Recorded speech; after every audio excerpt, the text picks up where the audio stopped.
Hey everybody, what's up? Welcome back to my channel. So I had a different type of video for you all. I'm going to be making this requested set, and while I make this set, I am going to be answering a couple of questions for any newer techs who may be lost or confused or just don't really know where to start in their nail business or how to get started. So I'm hoping that the questions that I do have will be beneficial to you.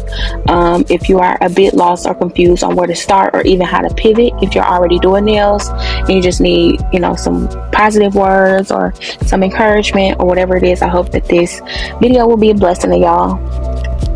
So I'm going to be working on this requested set. I'll post a picture of my client's design inspiration. I did not know how I was going to do this because I'm not that great at 3D art. Like, I only did one 3D art set, and that was that his Megan Thee Stallion nail art that I posted a couple of videos back.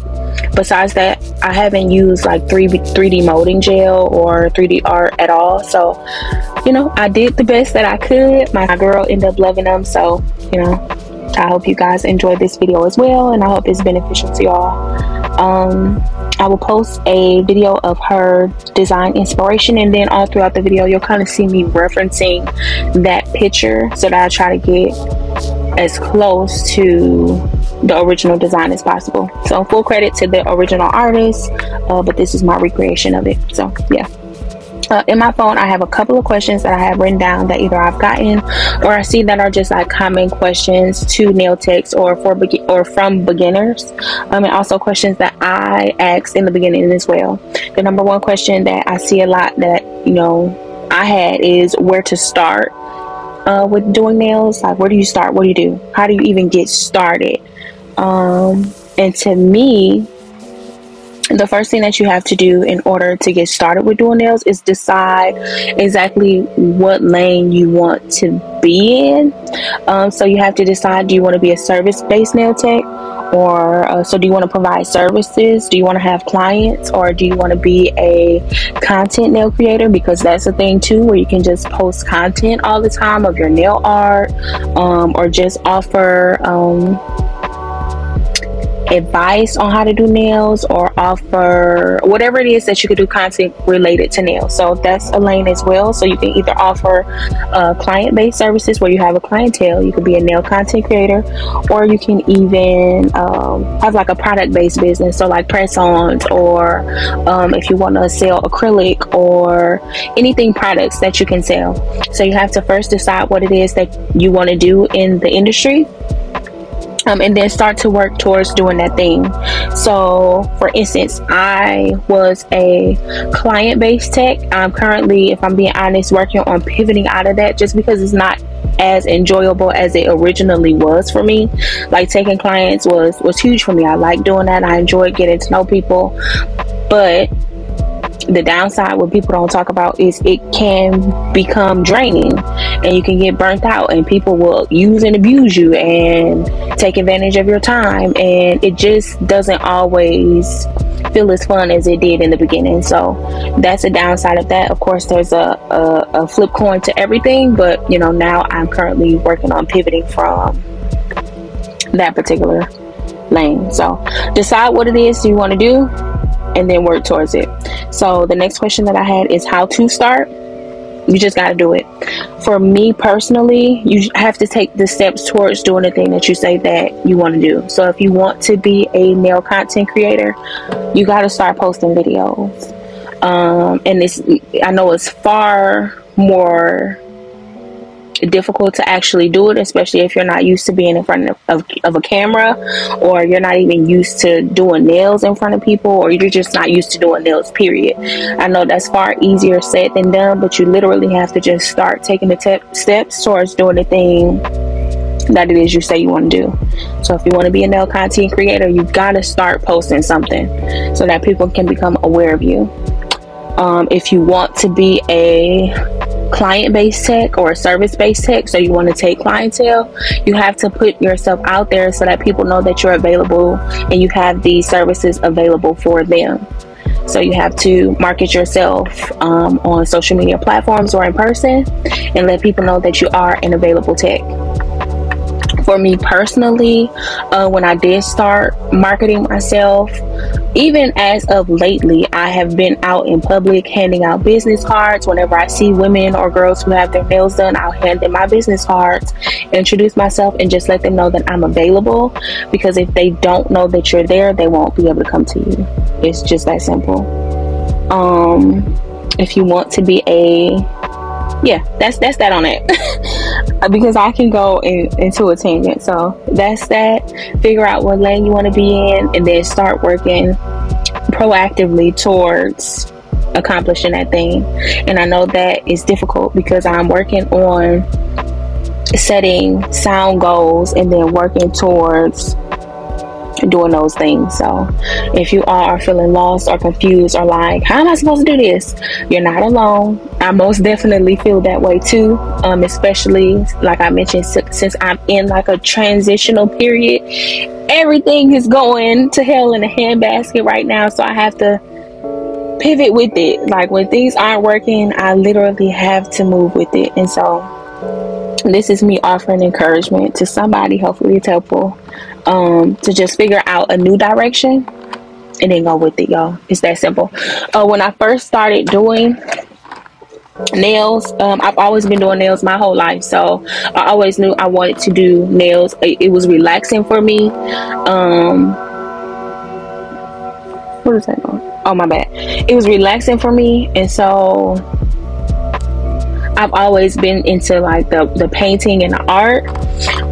And then the opportunity presented itself for me to go to nail school. And so after nail school, I pretty much jumped out there like, hey, I'm available to take clientele. And I just went with it. I did it afraid. I was petrified in nail school. That is the most nervous I have ever been in my life. I have never been so afraid in my life.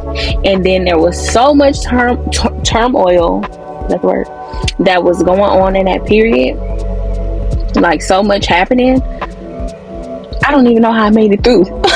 To be honest with you, like I was afraid to take clients. I'm not really a talkative person. I observe a lot, so I sit back and observe, scope the scene. I make sure I'm okay with what's happening. And so putting myself out there in that way was not easy. So if you guys are thinking, oh, it's just gonna be peaches and cream, it's not, y'all. And I'm letting you guys know it was not easy for me either, and it is still not easy for me in this transitional period. But you gotta start. You literally have to take the steps towards doing what it is you say you want to do, towards becoming what it is you say you want to become. So yeah, I just had to let you guys know my side as well. Like I struggle a lot with being around people. I am an introvert. I prefer to be alone, but you can only get but so far by yourself. And I literally have to throw myself in the fire to do what it is that I say I want to do, because there's a lot that I want, and it's a lot that has my name on it. And if you want to go get what has your name on it, you literally just have to jump, take the leap. So girl, you got it. You can do it. The next question that I have is how much to charge. I struggled with this so hard in the beginning. Even still, I don't feel like I'm charging what I should be charging. But in the beginning, I did not know what to charge. And so a good starting ground, I would say, consider what your local nail salons are charging for your type of service. Or really sit down and examine your work and be honest with yourself and say, would I pay this price for this service if it wasn't you doing it? So really consider with your level of expertise, with your level of skill, your time, the cost of your product, would you pay for what you're asking someone else to pay for that particular thing? So yeah, do that. Consider what everyone else is charging, and then really sit down and examine your work.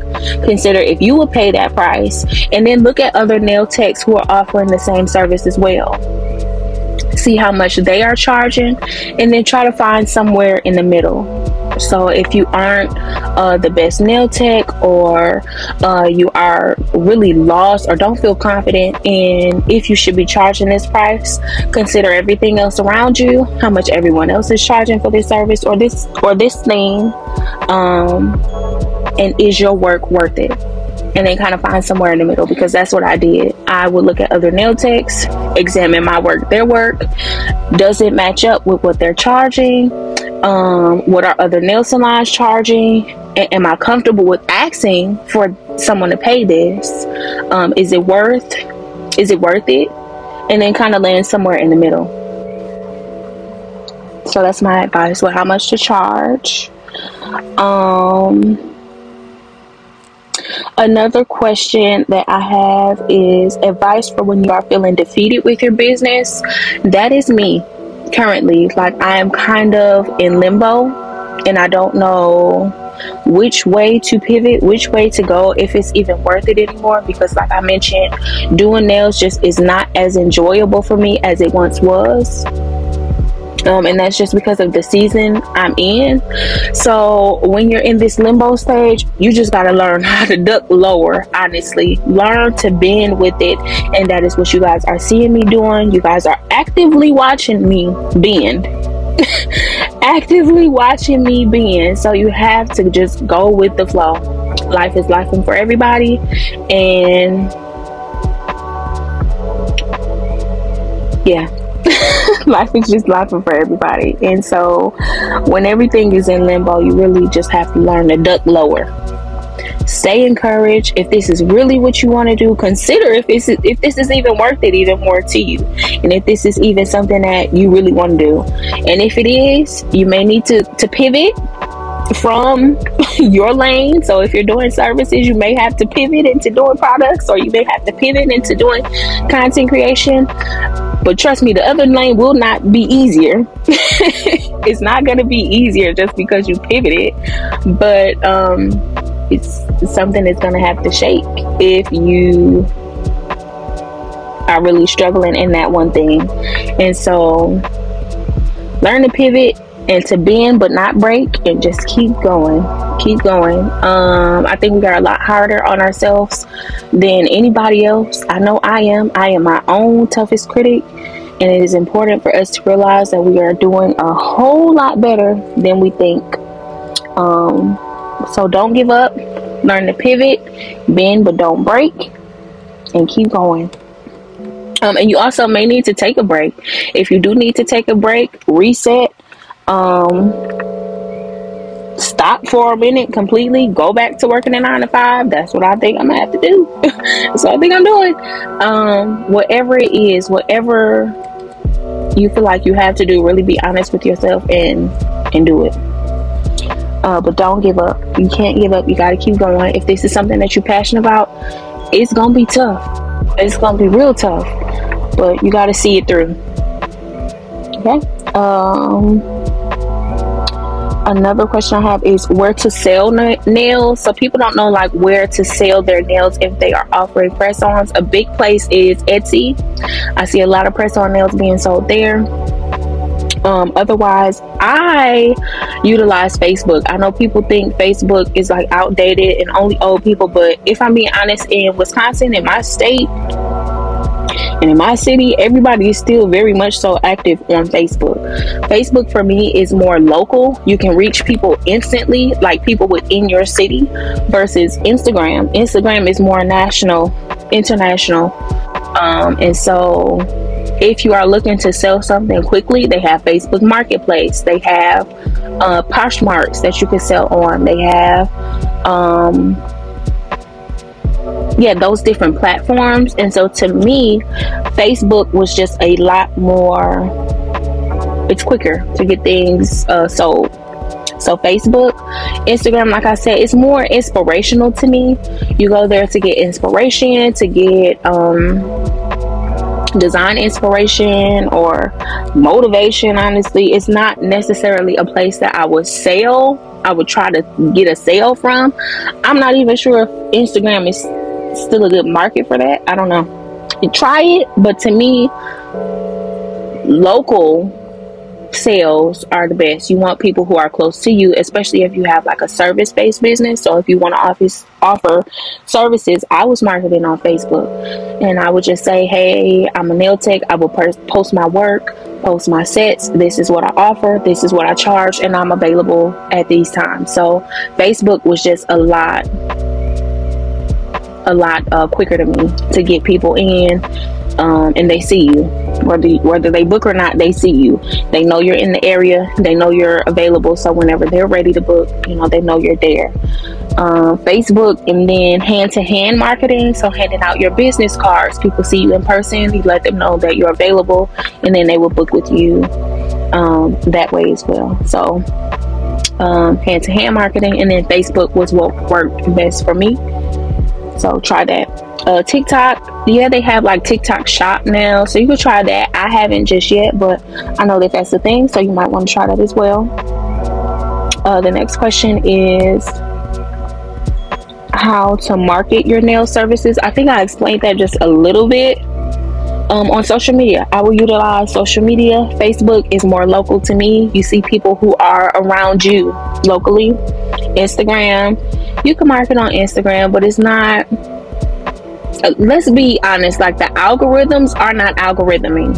So Instagram, I'm not sure if that's the best place for you to market yourself. That's just a space for you to put yourself out there. TikTok, yeah, you can market yourself on TikTok, but local, like if you have a product, if you have a service-based business, getting people around you within arm's reach was what worked best for me. So you could try that. And then where to purchase nail supplies and what to purchase. This is a huge question that I get all the time, especially since I am a gel nail tech. So for the most part, I use Polygel. It's a builder product, and then all gel products. So gel polishes, and then builder gel, soft gel, stuff like that.